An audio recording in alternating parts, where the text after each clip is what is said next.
북한이 한 달 앞으로 돌아온 당대회 준비에 여념이 없는 것 같습니다. 주민을 강제 동원하는 것도 모자라서 기관에는 강제 모금을 강요하고 있습니다. 이런 가운데 북한의 우방국인 중국이 대북 제재안을 발표했습니다. 김정봉 전 국정원 실장, 국가안보전략연구원의 김광진 연구위원과 함께 자세한 얘기 나눠보겠습니다. 안녕하세요. 네, 안녕하십니까. 네, 중국 정부가 유엔 안보리 대북 제재 결의 이후에 공식적으로 후속 조치를 발표했습니다. 중국의 의도 뭐라고 보십니까? 네, 이번에 그 구체적인 제재 조치가 나왔죠. 이거는 지난 그 3차 핵실험 이후에는 이 제재 조치가 나오는 것이 6개월 후에 나왔습니다. 네. 근데 이번에는 한 달 만에 나왔고, 그다음에 또 3월 31일 날 한중 정상회담이 있었습니다. 그때 시진핑 중국의 주석이 유엔 안보리 제재를 성실히 철저하게 이행하겠다 약속을 하고 오늘 이게 나온 것인데, 중국이 상당히 북한의 그 행동에 대해서 마음이 상하고 자존심이 상했다고 봐야 됩니다. 김정은이 상당히 그 막가파식으로 이렇게 국제정치를 어지럽히고 세계적인 핵 비확산 문제를 자꾸 어지럽히기 때문에 중국으로서는 G2로서 미국과 함께 전 세계 정치를 논하는 그 G2로서, 그다음에 유엔 안보리 상임이사국으로서 의무를 다해야 되기 때문에 철저히 이행을 약속하는 그 이행 선상에서 나온 것이고, 또 근데 문제는 얼마나 이게 지속될 것인가 하는 부분이 있습니다. 과거에도 초기에는 이행을 잘 할 것처럼 하다가 시간이 가면서 점점 흐지부지 된 사례가 있기 때문에 얼마나 계속 이행할 것인가. 또 하나는 지방 정부가 상당히 어렵습니다. 지금 중국의 동북 삼성의 그 연홍성이나 흥룡강성, 이 길림성이가 힘들기 때문에 성장률이 다른 지역에 비해서 반도 되지 않기 때문에 굉장히 힘들어서 지방 정부가 얼마큼 잘 이행할 것인가는 문제고, 또 하나는 중국이 이번에 유엔 안보리 결의안에 민생 부분에 있어서는 좀 봐줄 것처럼 한 부분이 있지 않습니까? 그래서 중국이 민생 부분을 어떻게 해석할 것인가 하는 부분이 숙제로 남아 있습니다. 네. 지속성에 대해서는 좀 지켜봐야 되겠지만 일단 나온 안만 보면 대북 제재를 성실히 이행하겠다는 강력한 의지를 보여준 거라고 정리를 해볼 수가 있겠습니다. 내용 전체적으로 어떻게 보셨습니까? 말씀하신 대로 민생 부분에 좀 예외적인 조항도 있던데 북한 체제에 좀 영향을 줄 수 있겠습니까? 네, 큰 영향을 미칩니다. 왜냐하면은 이번에 발표된 25정을 보면은 석탄, 철광석 포함해서 이제 광물, 금도 포함이 됐죠. 20여 종이 이제 지적이 됐고요. 그 다음에 이 로켓 연료, 그리고 비행 연료와 관련된 또 5종의 그런 석유 제품들이 이제 금지 품목에 들어갔는데, 대중국 수출이 북한의 무역의 거의 100% 차지한다고 봐도 과언이 아닙니다. 그 중에서 광물 그 수출 비중이 한 40%, 50% 정도 차지하거든요. 그러니까 이것이 전부 끊기면은 북한의 이제 무역이 한 30% 정도에서 한 40% 영향을 미친다, 이렇게 볼 수 있고요. 무역액을 보면 이 광물 자원의 무역액을 보면 한 1년에 15억 달러 정도 됩니다. 그 전체가 이제 순수 이익은 아니지만 거기서 나오는 외화 자금, 그리고 통치 자금, 핵미사일 개발 등에 쓰이는 자금이 1년에 못해서 한 수천만 불 정도 되거든요.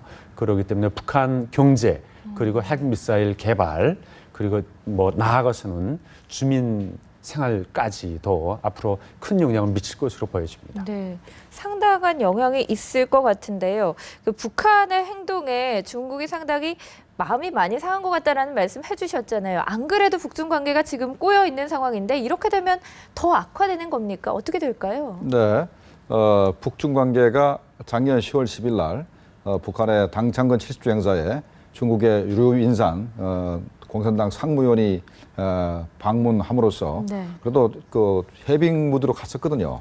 그런데 그게 작년도 12월 12일 날 모란봉악단이 갑자기 철수하면서부터 일이 꼬이기 시작했습니다. 바로 이어서 김정은이가 10월 16일 날 소폭탄 실험을 지시하고 해서 이제 계속 일이 꼬이게 되는데, 앞으로 북중 관계가 당분간은 굉장히 경색될 가능성이 있습니다만은 김정은이는 어떤 생각을 하냐면 결국은 중국이 북한을 포기하지 않을 것이다 라는 계산을 하고 계속 사고를 치고 있습니다. 사고를 치고 있는데, 중국 입장에서는 북한에 대해서 죽지 않을 정도로 제재는 하지만 결국은 북한이 체제 붕괴 위험까지 가게 되면은 결국은 중국이 북한을 돕지 않겠나 네. 이런 생각을 하고 있는데 아마 그런 대로 갈 가능성이 크고 네. 또 중국이 현재 북한에 대해서 제재는 하지만 제재가 목적이 아니고 이거는 대화를 제기하는 것이 목적이다 라는 입장을 가지고 있습니다. 그렇기 때문에 북한이 그렇게도 원하는 대미 평화협정 문제를 중국에 들고 나와가지고 한편으로는 비핵화를 주장하면서 북한의 비핵화를 주장하면서 한편으로는 미국하고 평화협정 체결을 하라 이런 얘기를 자꾸 이렇게 미국에다 압력을 자꾸 하는 것이죠. 그래서 한편으로는 이 미국이나 한국 쪽 입장을 두둔하면서 한편으로는 북한을 두둔하기 때문에 앞으로 북중 관계가 당분간은 악화되겠지만은 그래도 죽을 정도가 되면은 중국이 다시 북한을 도울 거다 이런 예상을 해봅니다. 네, 아무래도 북한에 대해서 중국은 좀 입장이 다르기 때문에 어떤 한계가 좀 있는 것 같습니다. 김 의원님, 중국에서 최근에 위안화 위조 지폐가 그렇게 많이 발견이 되고 있다고 하는데 그게 출처가 북한으로 의심이 된다고 하거든요. 그렇다면 중국 민심 또한 북한에 대해서 좀 안 좋아지는 거 아닌가 하는 생각도 드는데요. 예, 악영향을 미칠 겁니다. 중국의 뭐 공식 매체가 한 것이 아니고 여러 곳에서 네. 위패가 이제 발견됐는데 이 위패가 북중 국경 지역에서 지금 유통되고 있고 그다음에 북한에서 생산됐을 네. 가능성, 위조됐을 가능성이 높다 이렇게 지금 언급하고 있거든요. 물론 중국에서 100위안화짜리 위패가 뭐 하루아침에 뭐 지금 금방 터진 일은 아닐 겁니다. 네네. 우리 중국하고 이제 사업하는 분들 또 은행 분들 얘기 들어보면 과거에도 이렇게 뭐 많은 액수를 다룰 때는 현금을 좀 그런 위험을 감수해야 된다 그런 얘기도 있었는데 많은 그 위조 방지 그런 기술을 이제 도입을 해서 중국이 작년 11월부터 새 화폐 100위안짜리를 이제 발행을 했죠. 근데 그 이제 화폐에 대한 위패가 발견됐다. 이게 이제 지금 얘기가 되고 있고 저는 두 가지 측면을 고려해야 될 것 같습니다. 당연히 북한에서 위조됐을 가능성도 있죠, 당연히. 근데 이제 북한 당국이 개입해서 만약 했을까? 위패 제조라는 경우에는 그 나라하고 전쟁 선포나 같거든요, 사실은. 국가 경제를 파괴하고 엄청난 이제 위해를 끼치기 때문에 그 용납할 수 없는 어느 나라도 자국 화폐 위패에 대해서는 이제 용납할 수 없거든요. 하기 때문에 좀 그런 것들 주시해 봐야 될 것 같고요. 또 한 가지 문제는 그러니까 당국이 아니라 좀 민간 차원에서 했을 가능성이 뭐 충분히 그럴 말씀이시죠. 가능성은 있습니다. 뭐 $100 위패에도 많이 이제 생산했던 그런 경험이 있기 네. 때문에 또 이런 이제 기능 측면에서 이제 굉장히 뛰어나기 때문에 그럴 가능성이 있고요. 또 한 가지 문제는 북한의 공식 언론이 지금 유엔 안보리 제재에 강력하게 가하는 그런 상황에서 네. 뭐 언론이라고 하면 이제 중국 당국의 어느 정도의 영향력을 많이 받는 네. 그런 매체 아닙니까? 근데 그쪽에서 북한에서 생산된 위패 이런 얘기가 나오는 거 봐서는 아마 북한을 압박하려는 그런 차원도 좀 유념해 봐야 되지 않을까 이렇게 생각합니다. 네. 자, 북한의 당대회 얘기를 좀 해보겠습니다. 이제 한 달이 남았어요. 성과를 위해 대대적인 사업을 벌이고 있긴 한데 자금난에 상당히 시달리고 있다고 하거든요. 행정기관별로 모금액을 강제로 할당하고 있다고 하는데 이거 좀 무리한 요구 아닙니까? 이건 뭐 북한이 수시로 써먹는 그 수법입니다. 작년 10월 10일 날 당창은 70조 행사 때도 기관별로 할당을 했고 또 해외 그 외화벌이 사업체 무역 상사에도 그 기관별로 할당을 합니다. 할당을 하고 또 각 가정에도 한 가정별로 한 5천 원씩 내라고 그래서 또 할당을 했고 할당을 하기 때문에 그 할당액을 채우지 못하면은 뭐 이렇게 불이익을 또 받고 또 이제 각 그 기관별로는 경쟁을 시킵니다. 경쟁을 시키기 때문에 그 돈을 안 낼 수가 없는 것이죠. 안 낼 수 없기 때문에 현재 울며 겨자 먹기로 계속해서 돈을 내야 되는데 현재 문제는 시기적으로 안 좋은 것이 작년 10월 10일 날 그렇게 돈을 이제 걷어서 냈어요. 그다음에 1월 8일 날 김정은 생일이라고 돈을 걷어냈습니다. 그다음에 2월 16일 날 김정일 생일이라고 걷어냈는데 또 돈을 내려니까 돈이 어디 있겠습니까? 그래서 현재 아마 상당히 그 민심 위반 현상이 벌어지고 그 심한 경우는 아마 이것 때문에 탈북자가 또 생길지도 모릅니다. 고위 간부들이요. 이런 뭐 큰 대회를 치를 때 계속해서 돈을 걷고 수시로 써먹는 것 같은데 이게 36년 만에 열리는 거지 않겠습니까? 굉장히 오랜만에 열리는데 지금 그렇게 열 만큼 사정이 안 좋다 이렇게 해석을 해볼 수도 있겠죠. 당대회는 이제 36년 만에 열리고 있습니다. 그리고 김종일도 사실은 자기가 집권했을 때 차마 이제 당대회를 열지 못했죠. 왜냐하면은 그 손존할 수 있는 그런 뭡니까 이민경제 성과 그리고 그런 것들이 없기 때문에 그리고 또 대회라고 하면은 과거에 노동당이 걸어온 자치 그리고 성과들 총화하는 마당이기도 하지만은 앞으로 계획을 밝히는 그런 마당이기도 하거든요. 근데 앞으로 뭡니까 북한식 표현을 보면 희망찬 미래에 대해서 이제 청사진을 보여주고 뭐 그게 인민경제가 됐든 인민생활이 됐든 아니면 국가 발전이 됐든 근데 그런 것들이 없는 상황에서 사실은 열기가 굉장히 어렵죠. 그래서 김종일 시대 때는 열리지 않았었습니다. 마지막이 1980년 김정일 후계자 공식 데뷔할 때 열렸었죠.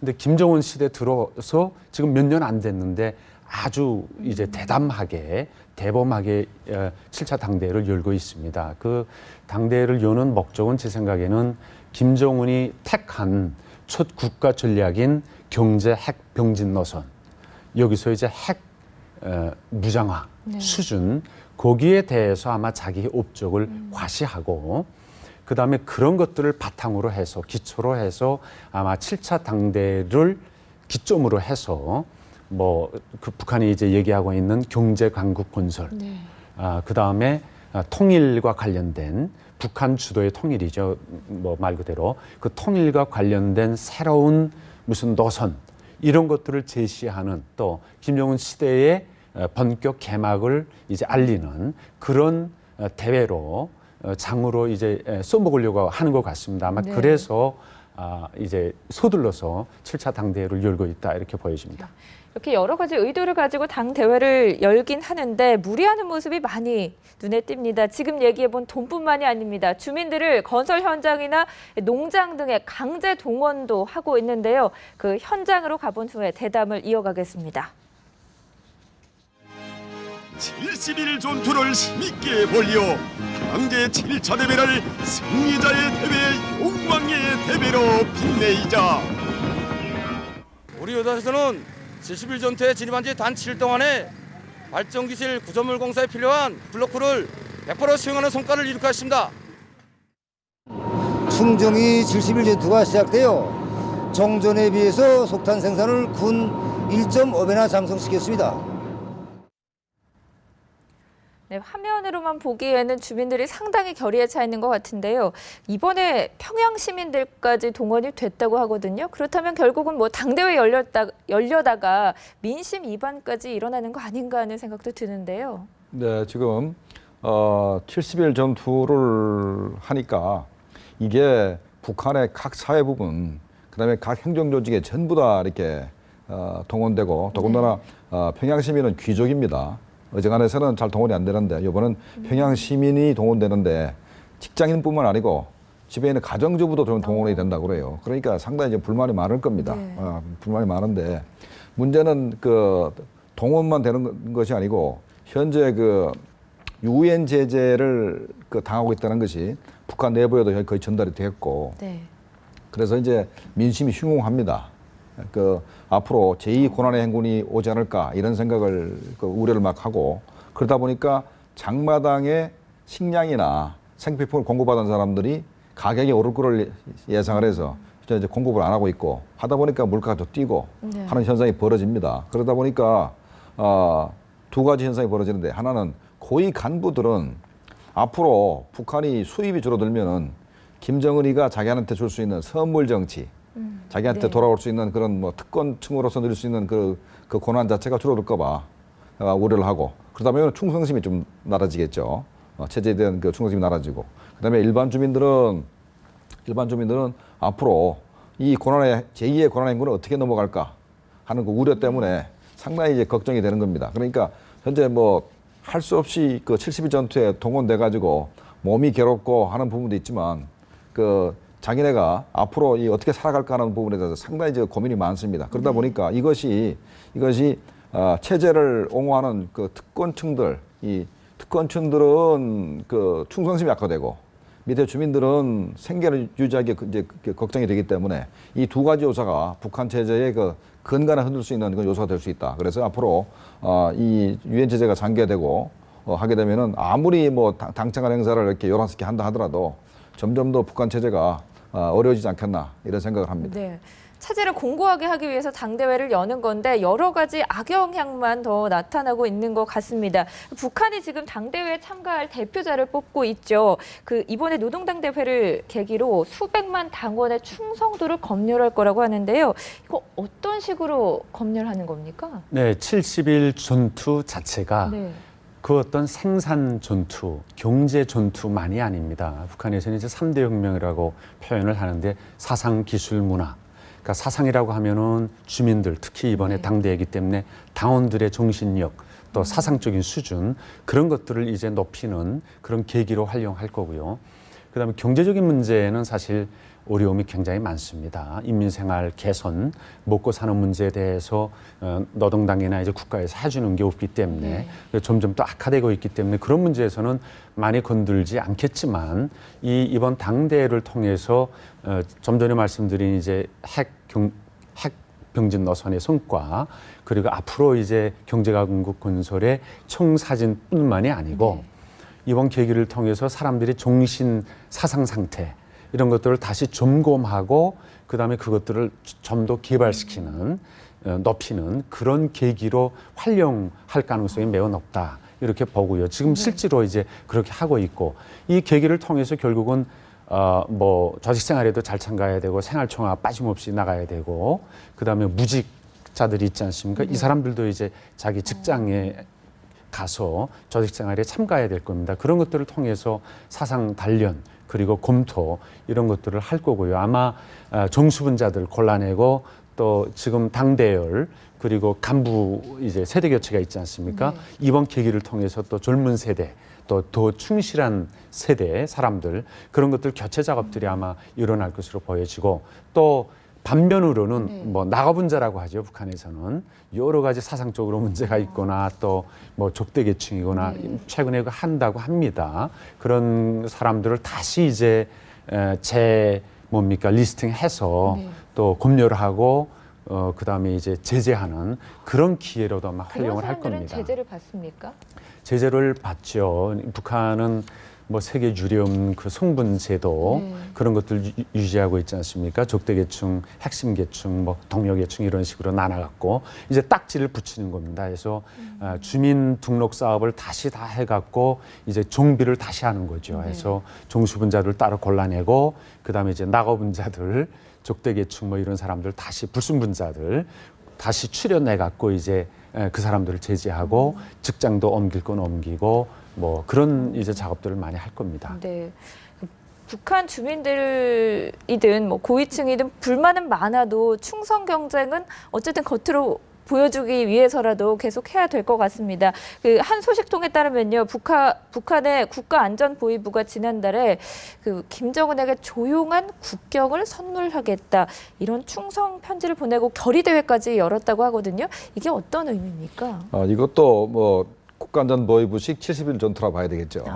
네, 이게 이제 조용한 국경이라는 것이 국경을 통해서 탈북자도 많이 생기고 그다음에 이제 국경을 통해서 중국 휴대폰을 가지고 또 서울하고 통화도 하고 하는 부분이 있지 않습니까? 그래서 그게 전부 다 그걸 막아내는 게 국가안전보위부 일입니다. 그래서 이 사람들이 독일제 방해 전파 장비를 도입을 했고 그 장비를 활용해서 앞으로 이 한국하고 외부하고 통하는 사람들을 전부 다 색출하겠다.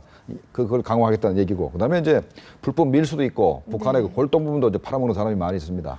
그런 부분을 전반적으로 자기가 정비를 하고 이런 일들을 전부 다 근절하기 위해서 노력하겠다라는 그 결의를 보인 것입니다. 네. 그 조용한 국경의 의미도 짚어봤는데요. 김 의원님, 당대회를 전후해서 북한이 5차 핵실험을 할 것이다라는 분석들도 나옵니다. 그 5차 핵실험을 했을 때와 안 했을 때 좀 손익계산서를 따져본다면 어떻게 평가하십니까? 제 생각에는 북한이 지금 갈 때까지 가겠다는 거 아닙니까? 핵 그 무장화 그리고 핵 기술과 관련된 것, 뭐 설계 도면으로부터 시작해서 ICBM 개발 상황까지 그걸 구체적으로 적나라하게 이제 외부 세계에 보여주려고 하고 있거든요. 이건 뭐냐면은 북한의 핵에 있는지 없는지를 완전히 벗어나서 뭐 수소탄 시험도 4차 실험 했다고 하지 않습니까? 그러니까 북한이 이제 핵 강국이다. 그러니까 지금 계속 얘기하고 있는 미국 본토 타격 그 정도의 수준을 가지고 있는 무장화가 완료된 그런 핵 국가다. 이런 것들을 과시하고 인정을 받으려고 할 겁니다. 네. 그런 진도가 이제 나갈 때까지 많이 나갔죠. 그래서 제 생각에는 5차 핵실험은 이제 문제가 아니라고 봅니다. 언제든지 자기들이 필요하면은 또 기술적으로 이제 핵을 더 경량화하고 소형화하는 데 필요하다. 그리고 또 수소탄과 관련된 이제 핵실험이 필요하다 하면은 언제든지 할 수 있다고 보고요. 네. 저는 그런 의미에서 그러니까 북한이 지금 핵과 관련된 집착과 관련돼서는 언제든지 뭐 하는 것이 이제 뭐 이상하지 않다 이렇게 생각을 하고요. 이번에 5차 핵실험을 하면은 국제사회의 대응이 더 완강해지겠죠. 왜냐하면 3차하고 4차하고 지금 다르지 않습니까? 네. 그래서 제 생각에는 북한은 그런 외부의 제재 그리고 자기들의 어려움 이런 것들을 고려함이 없이 선입계산이 없이 아마 자기들이 선택하면 언제든지 할 것이다 이렇게 생각됩니다. 네, 두 분 말씀 여기서 정리하겠습니다. 오늘 고맙습니다.